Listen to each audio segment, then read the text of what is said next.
சற்று முன் கிடைக்கப்பெற்ற மிக முக்கியமான செய்தி ஒன்று வெளியாகி உள்ளது. திராவிட முன்னேற்றக் கழகத்தின் தலைவரும் தமிழக முதல்வருமான ஸ்டாலினை செருப்பால் அடித்தது போல் கேள்வியை கேட்ட சென்னை உயர்நீதிமன்ற தலைமை நீதிபதி சுப்பிரமணியன் மற்றும் கே. ராஜசேகர் அமர்வு இன்று மிகப்பெரிய அளவில் குற்றச்சாட்டுகளை தமிழக முதல்வர் ஸ்டாலின் அவர்களுக்கு எதிராக முன்வைத்திருக்கிறது.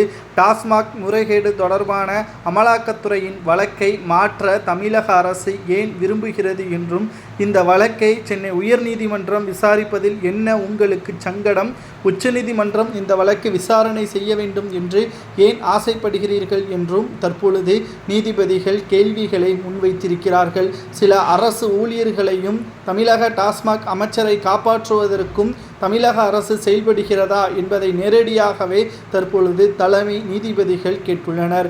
இதற்கு முன்னால் இந்த வழக்கு தமிழக உயர்நீதிமன்றமே விசாரணை செய்யலாம் என்று நீதிபதிகளிடம் தெரிவித்திருந்தது தமிழக அரசு. ஆனால் இப்பொழுது ஏன் உச்சநீதிமன்றத்திடம் மாற்றப்போவதாக தெரிவிக்கிறது. அதாவது, இதற்கு முன்னால் இருந்த நீதிபதிகள் திமுகவின் கைக்கூலிகள் என்பதை உச்சநீதிமன்றம் வெளிப்படுத்தியதன் காரணமாகத்தான் தற்பொழுது இந்த வழக்கை மாற்றப்பட்டிருக்கிறார்கள் புதிய நீதிபதிகளிடம். அதற்காகத்தான் இவர்கள் இந்த நீதிபதிகளிடம் இந்த வழக்கு விசாரணை வந்தால் குறுகிய காலத்திலேயே இறுதி தீர்ப்பு வந்துவிடும், இதனால் தமிழக மக்கள் ஊழல் வழக்கில் குற்றம் சாட்டப்பட்ட செந்தில் பாலாஜியின் பதவியை பறிக்குமேயானால் மீண்டும் அவர் எம்எல்ஏவாக கூட தேர்வு செய்ய முடியாது, திமுக ஆட்சியை மீண்டும் கைப்பற்ற முடியாது என்ற அச்சத்தின் காரணமாகத்தான் தற்பொழுது இந்த வழக்கை டெல்லியோ அல்லது மும்பை, கொல்கத்தா போன்ற உயர்நீதிமன்றத்தில் விசாரணை நடத்தினால் தமிழக மக்கள் கண்டுகொள்ள மாட்டார்கள், வழக்கு விசாரணையின் முடிவும் கூட அவர்களுக்கு ஞாபகம் இருக்காது என்பதை மனதில் வைத்து கொண்டு தான் பிற மாநிலங்களில் உள்ள உயர்நீதிமன்றத்தில் விசாரணை செய்ய வேண்டும் என்று தமிழக அரசு மனு ஒன்றை கொடுத்திருக்கிறது.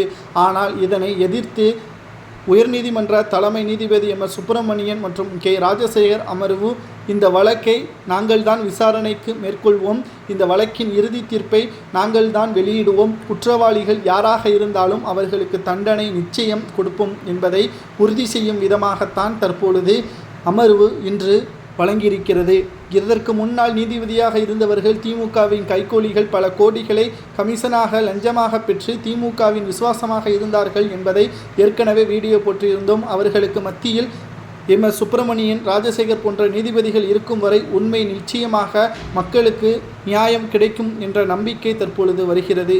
உங்களுக்கு ராஜசேகர் மற்றும் நீதிபதி எம். சுப்பிரமணியனை வாழ்த்தலாம் என்று நினைத்தால் கமெண்ட் வாயிலாக கூறுங்கள், லைக் மூலியமாக தெரிவிங்கள். நன்றி, வணக்கம்.